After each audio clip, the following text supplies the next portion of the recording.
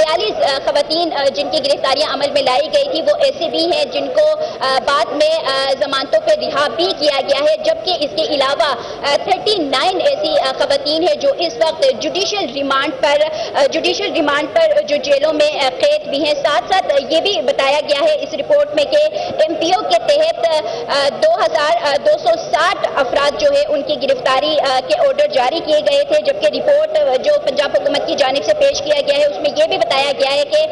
9 مئی کے توڑ پھوڑ کے واقعات میں 3050 افراد جو ہے وہ ملوث پائے گئے ہیں، اور اس وقت ایم پی او کے تحت 21 افراد جو ہے وہ جیلوں میں قید ہیں۔ انسداد دہشت گردی قانون کے تحت 9 مئی کے واقعات میں ملوث جو ملزمان کے خلاف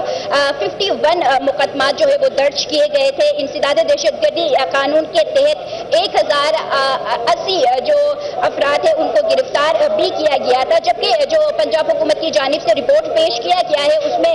یہ ڈیٹا بھی دیا گیا ہے کہ انسداد دہشت گردی قانون کے تحت 33 افراد کی شناخت پریڈ کی گئی اور جو 500 افراد ہیں وہ بے گناہ بھی قرار دے دیے گئے تھے، جبکہ انسداد دہشت گردی قانون کے تحت 232 افراد اس وقت جو ضمانت ہے اس پر رہا بھی ہو چکے ہیں۔ تاہم جو پنجاب حکومت کی جانب سے جو رپورٹ اس وقت سپریم کورٹ میں پیش کیا گیا ہے اس میں تمام جو 9 مئی کے واقعات میں ملوث جو گرفتاریاں عمل میں لائی گئی تھی وہ رپورٹ پیش کیا گیا ہے، لیکن اس رپورٹ میں جو نابالغ بچوں کی گرفتاریاں عمل میں لائی گئی تھی یا جو صحافی یا جو وکلاء ہیں ان کا ڈیٹا اس وقت موجود نہیں ہے، اور جو فوج کے حراست میں ہیں 9 مئی کے واقعات میں ملوث افراد ان کا ڈیٹا بھی اس وقت جو رپورٹ پیش کیا گیا ہے اس میں موجود نہیں ہے۔ تاہم گزشتہ روز کا جو سماعت تھا اس میں پنجاب حکومت چاروں صوبوں سمیت جو وفاق ہے اس سے بھی رپورٹ طلب کر رکھا تھا، اور ابھی پنجاب حکومت کی جانب سے جو 9 مئی کے واقعات میں ملوث گرفتاریاں کی گئی تھی اس کا رپورٹ سپریم کورٹ میں جمع کرا دیا گیا ہے۔ جی ٹھیک، بڑی تفصیل سے آپ نے تمام صورتحال سے آگاہ کیا۔ یہ جو فوجی عدالتوں میں سویلین کے ٹرائل کے خلاف درخواستوں پر سماعت جاری ہے، سول سوسائٹی کے وکیل فیصل صدیقی نے دلائل دیے جب حکومت کی جانب سے رپورٹ اور ڈیٹا جمع کرا دیا گیا جو کل سپریم کورٹ کی جانب سے طلب کیا گیا تھا۔ بہت شکریہ آفتاب جہاں، اپنی تفصیلات سے آگاہ کیا۔